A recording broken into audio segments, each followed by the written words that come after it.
Salve! Sou Luiz Rodrigues, estudante do livro Universo em Desencanto, e no vídeo de hoje eu quero concluir esse portal de entrada do primeiro volume do livro Universo em Desencanto, olhando para um quadro muito importante que aparece logo nessas primeiras páginas, o quadro da planície racional e dos degraus da deformação do universo. Nos vídeos anteriores, a gente foi olhando para a forma como a própria obra se apresenta, para a ideia de um conhecimento de retorno ao lugar de origem, para a fase de aparelho racional e para a descoberta dos dois mundos. E também para esse ponto tão singular que é orientação e equilíbrio dentro dos lares, pela leitura, sem necessidade de templo, sinagoga e casa de pregações. E hoje eu quero ficar nesse quadro, porque ele funciona como uma espécie de mapa-resumo. Antes mesmo da leitura seriada dos capítulos do livro, a obra já entrega ao vivente um desenho geral da formação. Não em todos os detalhes, ainda não na caminhada completa, mas num esquema concentrado, de onde se saiu, como começou a deformação, como foram surgindo luz, estrelas, terra, vegetação, bicharada, mortes e novos entendimentos, até chegar ao mundo como nós conhecemos hoje. E esse quadro, ele começa dessa forma: planície racional, onde estavam os racionais com o seu progresso de pureza, de onde nós saímos e para onde nós vamos por meio da imunização racional. Veja, só essa frase inicial já é muito forte, porque ela assenta de uma vez só três coisas.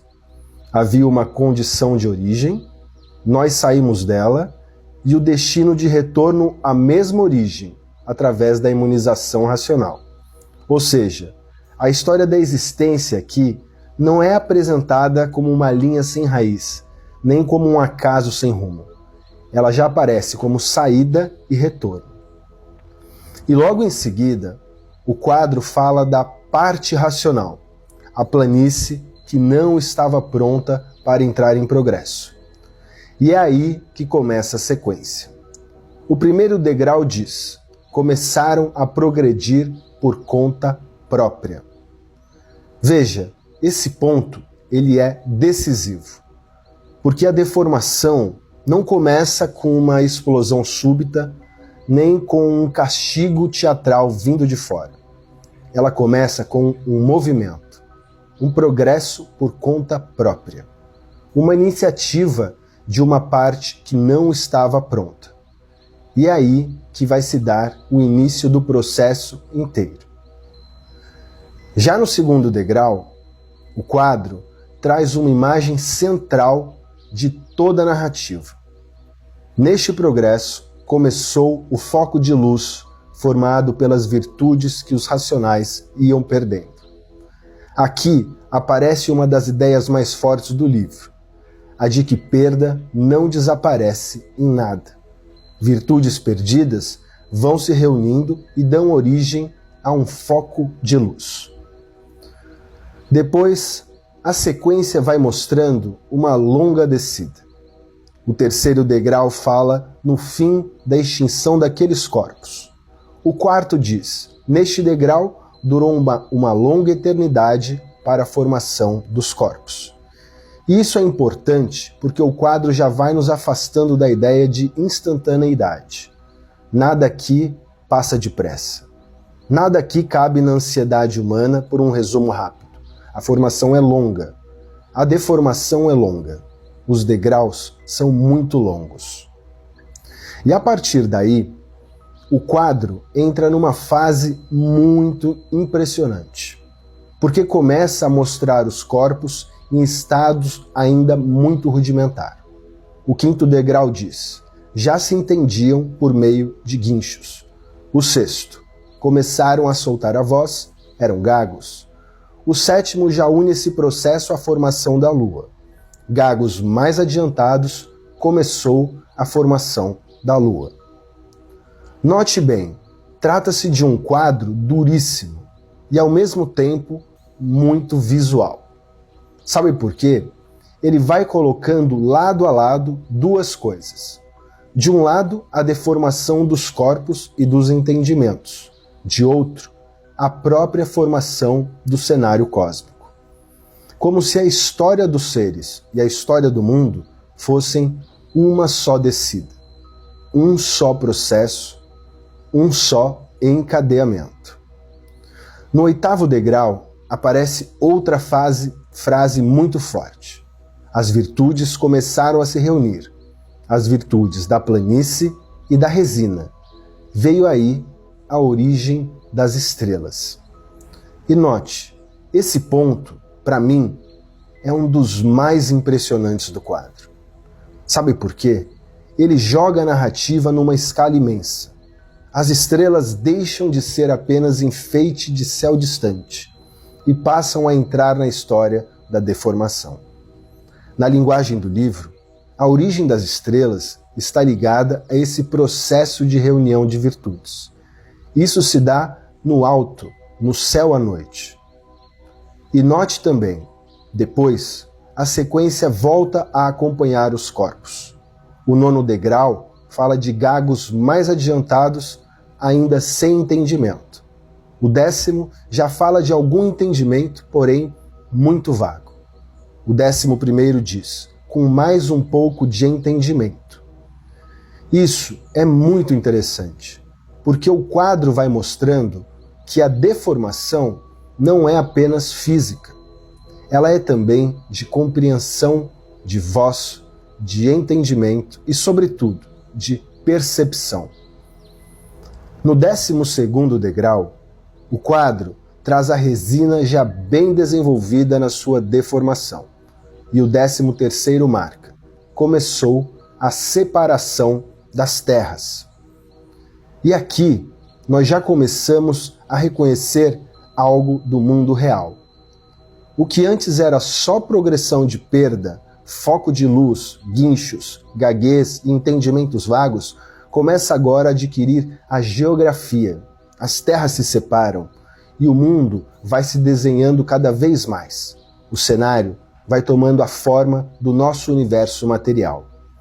No 14º degrau começa a vegetação e o quadro faz questão de dizer, muito diferente desta, além da dilatação dos órgãos. No 15º começa a criação da bicharada e a fazerem uso de alguns vegetais. Note, isso é muito importante porque o quadro vai ligando num mesmo fio a formação da natureza visível e a formação dos corpos. Não é como se primeiro houvesse um universo pronto e depois os seres entrassem nele. Na lógica da obra, tudo vai surgindo como parte do mesmo processo de deformação. Vegetação, bicharada, corpos, uso dos vegetais, tudo isso aparece como etapa. No 16º degrau, começou a aparecer a dilatação dos órgãos. Até aí eram eternos. E aí vem um ponto que muda completamente o drama da existência. No 17º degrau, o quadro diz, onde começaram a surgir os casos de morte, novas criações.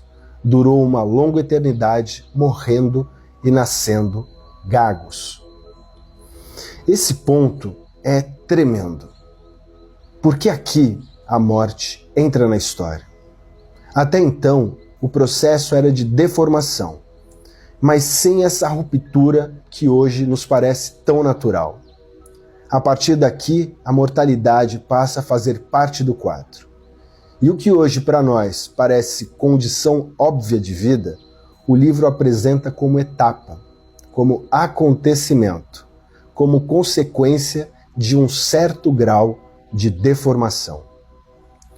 Os últimos degraus vão fechando ainda mais o cenário.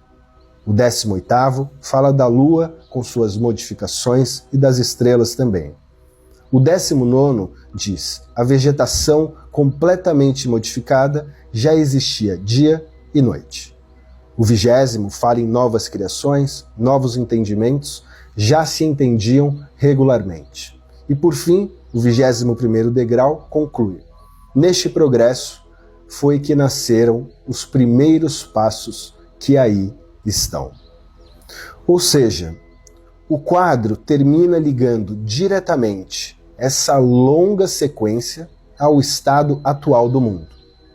O que vemos hoje não aparece como começo, aparece como último trecho visível de uma história muito longa, feita de perda, transformação, deformação, formação de corpos, surgimento da luz, origem das estrelas, separação das terras, vegetação, bicharada, morte e entendimento. Por isso, eu acho que esse quadro ele é tão importante, pois ele funciona como um mapa antes da caminhada. Ele não substitui os capítulos, ele não entrega todos os detalhes, mas ele dá ao leitor uma visão de conjunto, como se dissesse: antes de entrar passo a passo na explicação, veja aqui o desenho geral, veja aqui a trajetória, veja aqui a longa descida que resultou no mundo atual. E aí, há uma coisa muito bonita nisso tudo. O quadro começa com a planície racional e termina com os primeiros passos que aí estão. Ou seja, ele une numa mesma linha a origem mais alta e a condição mais baixa. Ele mostra que o chão em que o vivente pisa hoje não está solto no nada. Ele está preso a uma história, a uma origem, a uma deformação e justamente por isso a um possível retorno. Sendo assim, se eu tivesse que resumir o espírito desse vídeo de hoje, eu diria assim: o quadro da planície racional e dos 21 degraus é uma síntese poderosa da formação apresentada pelo livro. Nele aparecem de modo concentrado os grandes marcos do processo, a parte que não estava pronta, o progresso por conta própria, o foco de luz, a origem das estrelas, a separação das terras, a vegetação, a bicharada, a morte e os novos entendimentos. E esse mapa é importante porque ele prepara o vivente para a leitura dos capítulos com mais direção. Agora o leitor já sabe que está entrando numa narrativa de processo, numa história longa, numa deformação gradual, e não numa explicação apressada do mundo e do universo. No próximo vídeo, a gente entra finalmente no primeiro capítulo do livro, a Advertência, onde a obra começa a mostrar a desorganização do vivente que não sabe viver e a dor de uma existência sem definição. Eu agradeço a sua atenção e nos vemos no próximo vídeo. Salve!